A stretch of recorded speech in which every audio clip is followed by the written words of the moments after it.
And we move on to our second speech of this session, which is by Adam Renwick of the Department of Modern Languages at the University of the Sorbonne in Paris, the how and what of terminological implantation.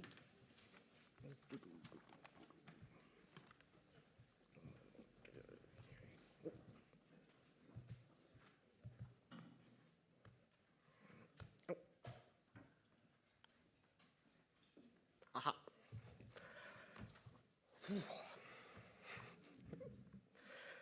Okay. There's a rather particular relationship between the French and the language they use. It's shown by the fact that there are very few countries who have taken measures, just like the French have, to protect their language from what some people seem as a nefarious influence coming from across the Channel and across the Atlantic.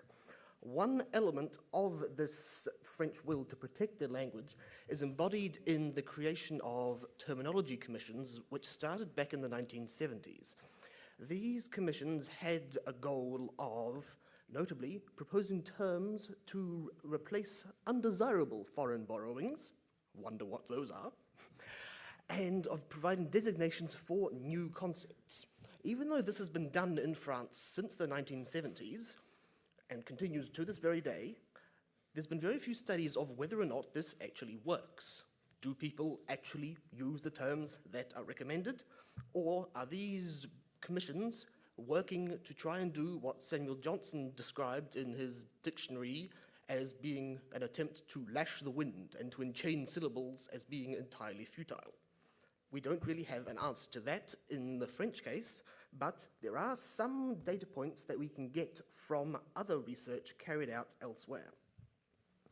If, for example, we go to Israel in the 1970s, we can find some studies by Aloni Feinberg relating to the implantation of terms for the parts of a car. This was one of the very first studies in the domain of automobile terminology, obviously, and it set out to determine some of the factors determining whether or not terms will actually become implanted or not. Further studies were carried out along these more informal lines through the 70s and 80s in Quebec, and in the 90s there was also some studies that were done in France. However, these studies came to rather varying sets of conclusions, and one of the fundamental reasons behind this is demonstrated by Fugger's 1979 study on the impact of the recommendations in France. This study took place by the way of questionnaires and interviews. And when the French people were asked, do you approve of the government supporting the development of French technical terms, the vast majority of people said, yes, I support this. But at the same time, they embraced a paradox by saying, I support it, but I will reserve the right to choose on a case-by-case basis whether I will actually use the recommended terms. We thus have a fundamental distinction here that's brought up between attitude and actual use.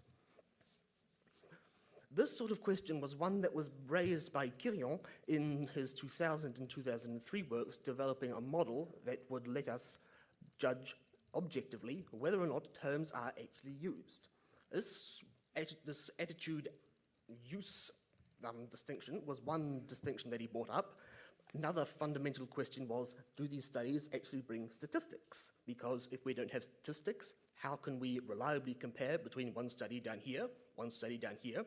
How can we repeat these studies so that we can see we do actually have reliable data? And some of these studies involved corpora, some didn't. If there's no corpora, how can we repeat this to prove we do actually have something here that is true, and how do we know it's a real thing as opposed to something that's just an aberration in data? This is why Quirion argues in favor of setting out some concrete, rigid guidelines that everyone can follow, to follow a similar procedure so that I can carry out a study here in France along some certain goals, and on the other side of the world, another researcher can follow the exact same rules, compile the exact same corpus, analyze it in the same way so that we will get the same results. Just like if we think of physicists wanting to test how gravity works, they can set out a list of protocols. I will drop a ball, and time how long it takes until it hits the ground. We can all measure gravity that way. We can do it here in France. We can do it, here in Spain. We can do it in France. We can do it wherever we want. And we can see that we have an objective list of rules that will tell us how to get repeatable scientific results.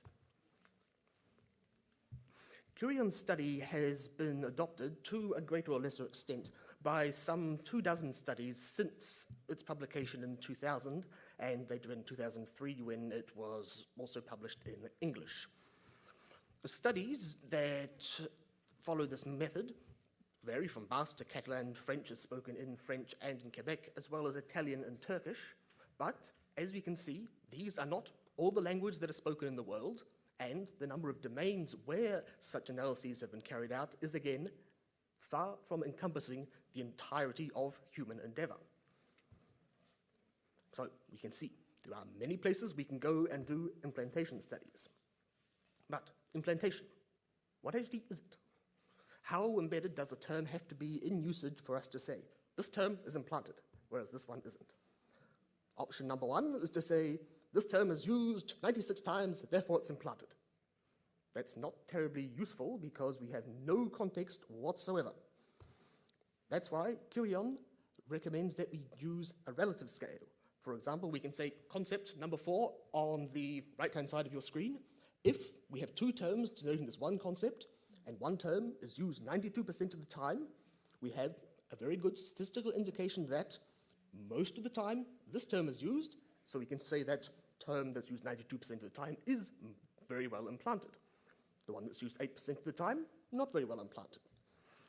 For example, for the concept 1 on this side of the screen, if it's only used 43% of the time, we can actually get a useful and reliable judgment that the term 1 denoting concept 1 is much less implanted than term 1 denoting concept 4.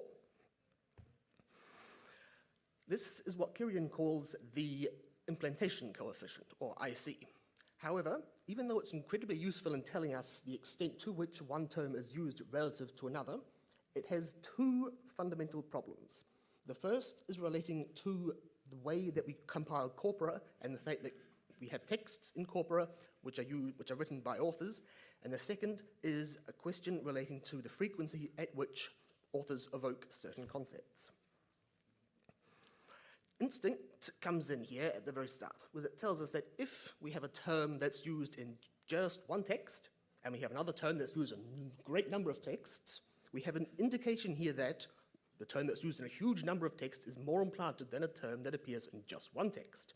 Indication here, not necessarily the case, but an indication. So if we have 100 texts, where, for example, in French, we can find the borrowing email, and we only have 2 texts in which we can find the recommended equivalent courriel, we get a data point on usage that doesn't fall exactly into the scope of Curion's implantation coefficient. However, if we come across the term courriel, some 2,000 occurrences of it in 2 texts, that's supposed to be 200, not 2,000, thus we get 400 occurrences in total. If it's 200 times in 2 texts, is this term actually more implanted than a term such as email, which could be used 10 times in each of 100 texts to give 1,000 occurrences? The implantation coefficient simply says number of occurrences divided by number of total occurrences of the denominations of the concept. Here, there's another piece of data that can tell us something about the implantation of the term, the extent to which it is really used in the world. Another point that the implantation coefficient doesn't take into account is the fact that some concepts are going to be evoked more frequently than others. Suppose we take the term streaming, en français, streaming. If it's used just twice in a corpus, and there's no other terms used to denote this concept, okay, we have an implantation coefficient of 1. But if streaming is used, say, twice, and is another term, the recommended one, en flux, then we'll have one term, streaming, with an implantation coefficient of 0.67, because it's used 2/3 of the time, and the recommended term, en flux, would be used once.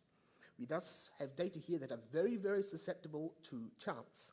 But if we have a term like étoile et neutron, the French term for neutron star, that's used 600 times, we have a much more clearer and much more reliable piece of data telling us that this really is usage of this term. There's much less of a role of chance here.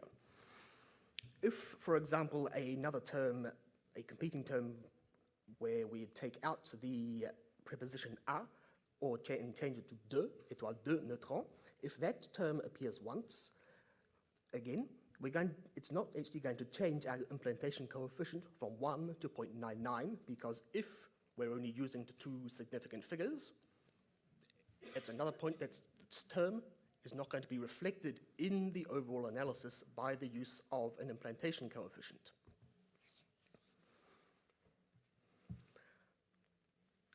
Kirion does come up with a type of solution to a problem, and this problem is how do we actually compare and rate this implantation? We get a scale of between 0 and 1, between 0 and 100% of the cases in which a term is used. And this comes, when it comes to developing a tripartite scale, it does involve drawing a line in the sand. There is no objective reason why terms that are used in 75% fall into a category that's highly implanted. It could be 80, it could be 70. Again, here, there's no fundamental reason why it has to be at 75. It's just a matter of convenience. We have to draw a line somewhere. Here is easy. This is why he develops a first group of terms that are highly implanted, used in over 75% of cases where it's possible to use the recommended term. An intermediate group encompasses the terms that are used between 75% of the time and 25% of the time. And finally, a group of terms whose implantation is very low, towards 0 or even 0 itself, are the terms that are used in less than 1 in 4 cases possible. It thus seems there's no entirely satisfactory way in terms of just the implantation coefficient of balancing the influence that we get from the information on the relative use of one term compared to another, while also being able to factor in the point that, number one, we don't have any information in the implantation coefficient about the number of texts and the number of authors who actually use it, and we also don't have any taking into account of the reliability of the term, because some implantation coefficients can be based on 2 or 3 occurrences, but the implantation coefficient treats them as being exactly reliable as if we have millions and millions of occurrences. Kirion also argues in favor of examining a specific type of text, that is what he calls institutional text, borrowing the term from Corbeil in 1980. This, by institutional text, he means a text where an author is not expressing him or herself in an individual capacity. It's more like Renwick writing on behalf of the EAFT. He is not expressing himself as Renwick, he's expressing himself as the whole of the EAFT, or the French government. It's not a particular person writing, it's someone writing on behalf of the French government. In the context of Quebec, Kirion argues for the use of this type of institutional text because that is what the law requires. That's where the law requires that certain terms be used. But that's not the case in France. In France, the term's use is only recommended except for a couple of very specific cases relating to civil service employees. So we need to think, where are we going to look? What sort of texts are we going to look at if we're actually going to come to a useful judgment of the success or not of this implantation? This is why just a second. Oh, sorry. Yeah. This is why for my PhD thesis, I went and constructed several different types of corpora to examine the extent to which different terms are implanted in different texts and an attempt to determine different factors influencing implantation. But in a first corpus of general press text, that is everything that was published in Le Monde or Le Figaro to wide circulation French newspapers, there were some 200 occurrences of the denominations of 21 different concepts, and that in a corpus of 35 million words. It's an indication that the French recommendation system's goal of recommending the denominations of concepts that the informed citizen can come across in everyday life is not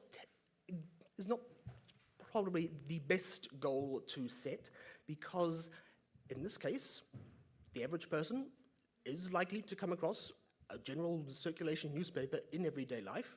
It's an indication here, the lack of use of the terms and the concepts they denote is indicative of the fact that there's not really a need in this type of discourse. This is why I went along and made another corpus of institutional texts this time, of people who actually need to talk about these concepts. I chose the domain of space science and technology, so I went and had a look at a corpus of institutional reports by the French Space Agency, the French National Science Research Association, Science Center, and a company that makes and launches space rockets. Funnily enough, these texts, I think I have a table in here. Yes, here. This is what I call institutional texts. In this case, a corpus of some 2 million words of the types of text from the Space Center, the French National Scientific Research Center, and the Space Rocket Making Company. There were some 400 occurrences in 2 million words of 37 different concepts. We can see here there is, in fact, a need to denote these certain concepts, but in this case, the recommended terms were only used in 49% of the cases where it was possible to use them, so about half. This turns out to be significantly more than in the corpus of general press, where only 28% of the time were the recommended terms actually used. So, we have one corpus with general press, with very little use, very little implantation of the recommended terms, and a corpus of institutional texts with a lot more usage and a lot more occurrences of the concepts that we're interested in.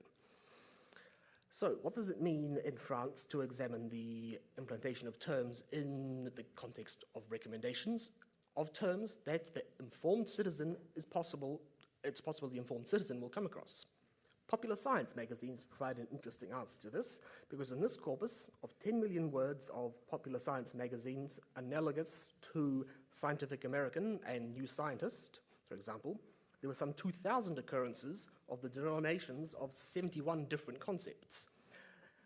Thus, we have a corpus of only 10 million words here, with a very large number of concepts evoked and a large number of occurrences, so we have much more reliable data here. Another advantage of this type of corpus is that it's not tied to a specific domain, like the corpus of texts that I got from the French Space Agency and the French space rocket manufacturer, who are obviously going to need to denote terms from that domain, but it's not going to be terribly useful if I go and look for bioengineering terms in text written by a space rocket manufacturer. I can do that here with popular science magazines. So this seems to be an excellent type of text to examine because of the fact that it can be used again and again and again for different types, for texts in different domains. But we are dealing with terms here, not words. Terms are things that are used by specialists, by experts and scientists in specialized domains. And it seemed interesting to me to go out and see whether or not the people who are experts in the domains actually use these technical terms. So, given the fact that scientific publication these days is nearly entirely in English, I went looking for a type of text where experts write about highly specific subjects in French. PhD theses actually represent a very good type of resource here because they're available in great numbers online, thus they can be easily put into a concordancer, and interesting results fall out the other end.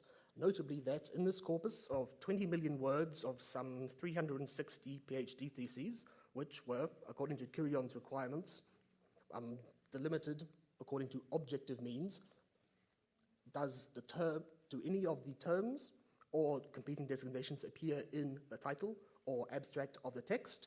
If yes, add to corpus.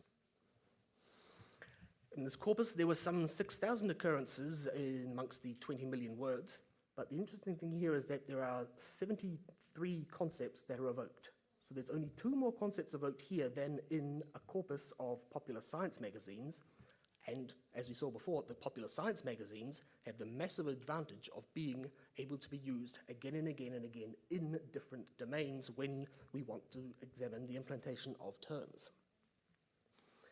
In this corpus of theses, the recommended terms were only used in 30% of cases.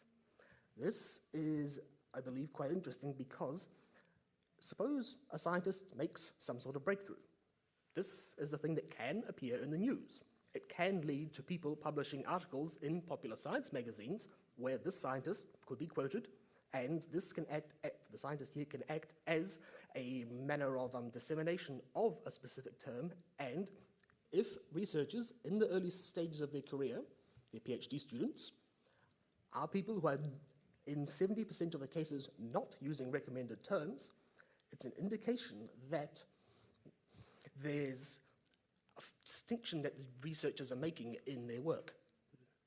And it seems to be that they want to adopt one clear single term for each concept, and they seem to be judging that the recommended terms don't meet the requirements that they need, that they're looking for, because they seem to want a term that quite clearly denotes the concept, that also will show, like a PhD thesis is supposed to, that they, number one, have the scientific know-how, but also show through the way they write that they actually belong to this community of advanced researchers in this field, and they do this by using the terms that their supervisors, that the other people in their labs and etc. use. The question of objectivity comes up again in regards to Quirion because he places a great emphasis, and rightly so, on the place of objectivity in the creation of a documentary corpus, that is, the group of texts that we're going to examine. He doesn't place quite the same stress on the on the place of objectivity when it comes to the terminological corpus, that is, the list of terms and other designations that denote concepts. However, this is something that, this is something that Quirion doesn't place quite so much emphasis on, but is also something that hasn't been terribly well done in the past. One researcher wrote explicitly in his paper, "We have chosen terms we believe will be well implanted for our study."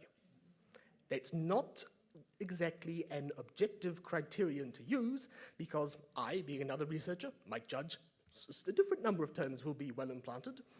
So we can see here that if we're going to have a repeatable, an objective and reliable study, we need to have objective lines that are going to tell us how to create our terminological corpus.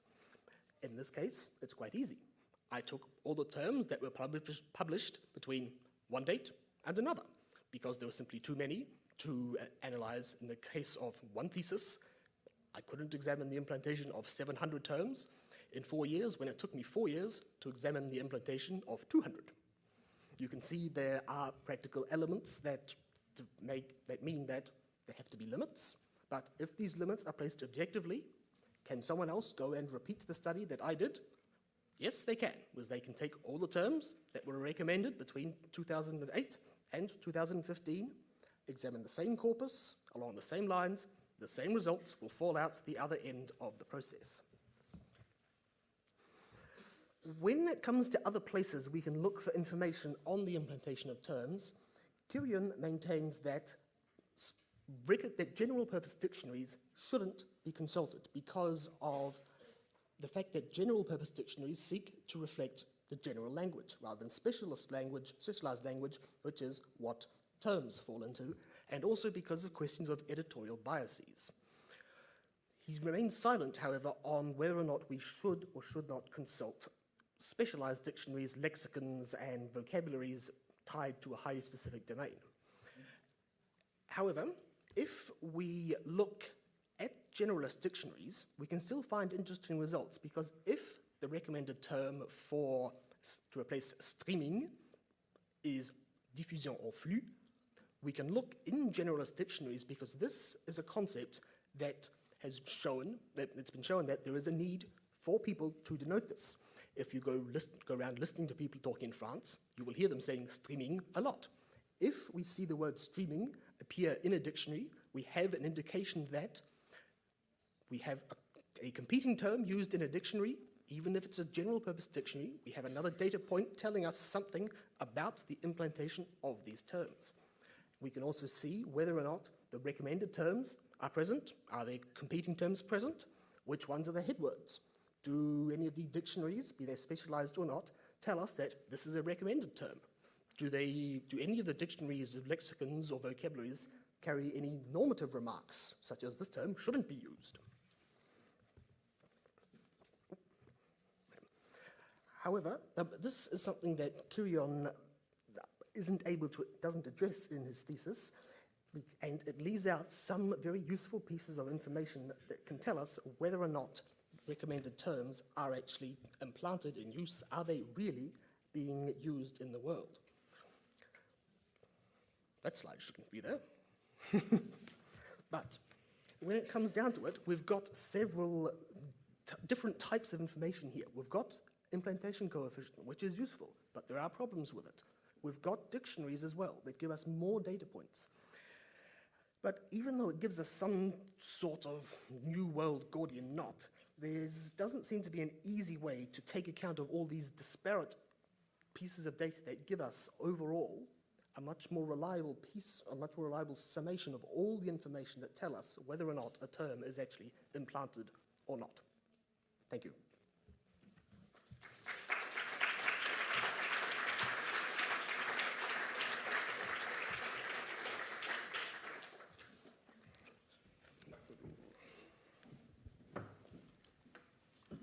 Well, thank you very much for another interesting talk.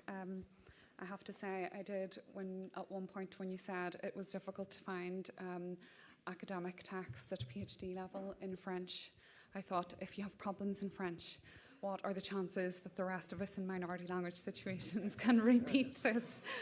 Just finding a corpus of PhDs in some languages, that would be quite difficult. But yeah, very interesting. Do we have any comments or questions?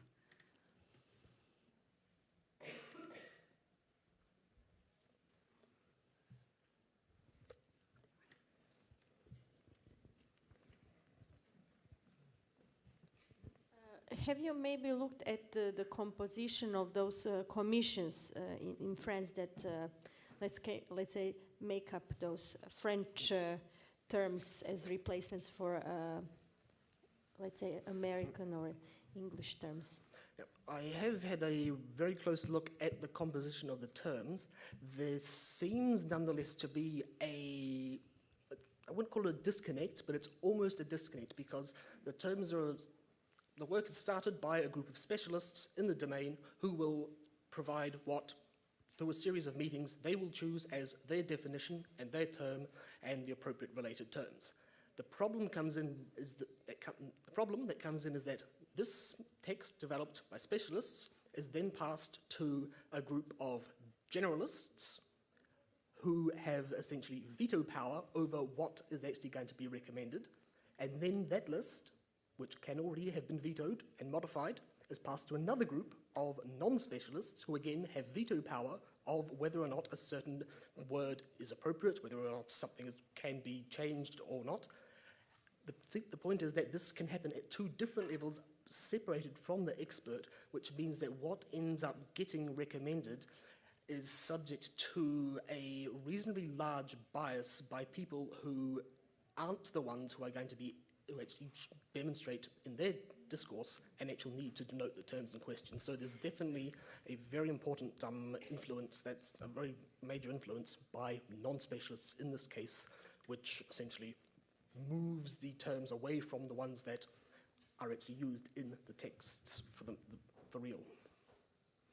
Thank you. Maybe just a note, because I was looking at the marketing terminology in French, and they had two terms proposed in French for marketing mix, which is a plan de marchage, and there is like a note in a marketing dictionary for French which says it's a proposed term, but nobody really uses it, and also mercatique for marketing, which is also not really used that much. In the case of mercatique, it's a term that was recommended many decades ago, and le marketing is what everybody says. Thanks. Thank you for a very useful presentation.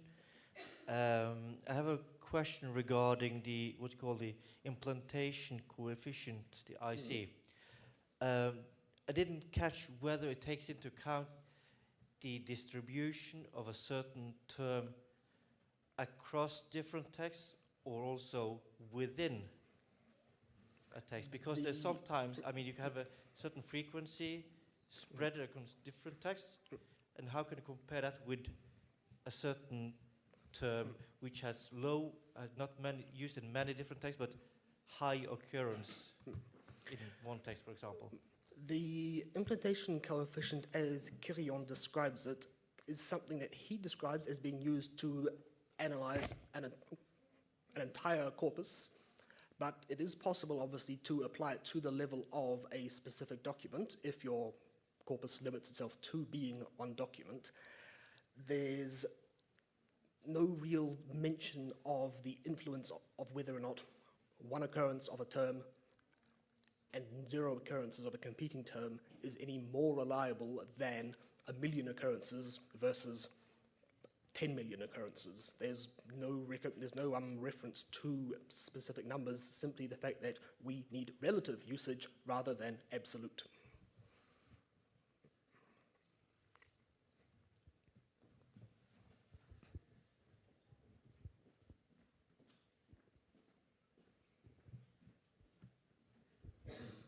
Yes, thank you very much. I find this very fascinating, and I realize probably should have a whole seminar devoted only to this issue. I think so. But one thing I was thinking about, also considering what Delith said before about ways of disseminating, could this somehow be part of these studies, that is the way new terms were launched and how that would affect the implantation? If I used a press release or if I used it in an app, how would this affect the implantation? That's an incredibly useful question to ask, and it's something that seems to be one of the weaknesses of the French system, in that the terms are published on the internet, but in the government's official gazette, and that's not really a website people go to on a daily basis.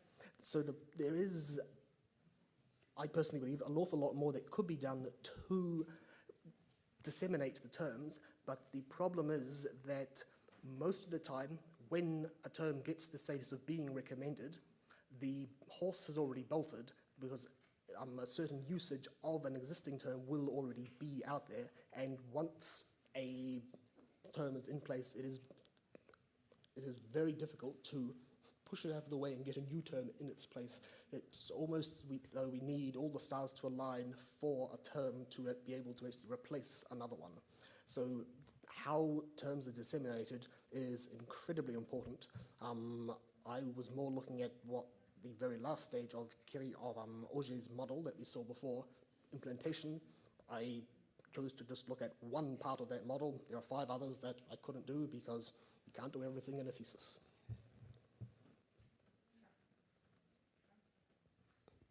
I'll take one more question from Fidela. Well, to be honest, it's not really a question, just a reflection.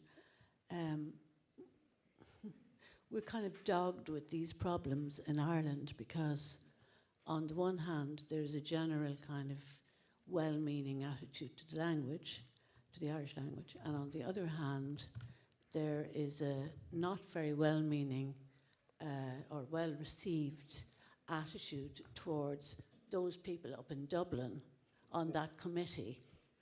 And we use the English terms if we want, thank you very much.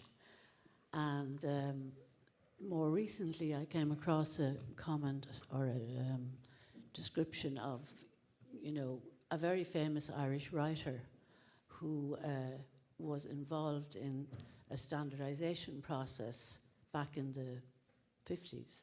And I think he genuinely saw the importance of a spelling that everybody could follow. But he fell out with his boss because he wanted his own one, So it's kind of, it's difficult. People are conflicted in what they will accept and what seems foreign. So I know that we can't compare our language with France, but maybe there's something about that crowd in Paris. What would they know?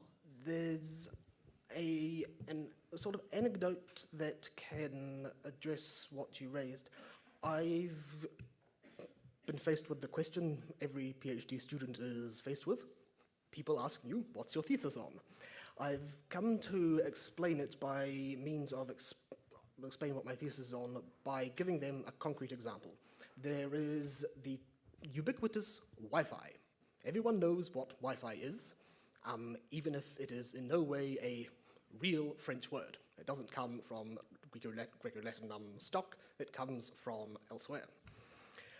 But there's a recommended term for Wi-Fi, le accès sans fil à Internet, which you can abbreviate to ASFI, and I have yet to find a person who has been able to tell me what that stands for before I actually explain it to them. It's an indication of the fact that there may well be these people in Paris doing this. It comes back to a question of dissemination. There's few people who are acutely aware of it, who keep themselves aware of what's happening, and it creates, it just leaves a disconnect in place between the planners and the people who actually use language. Thanks very much. Thanks.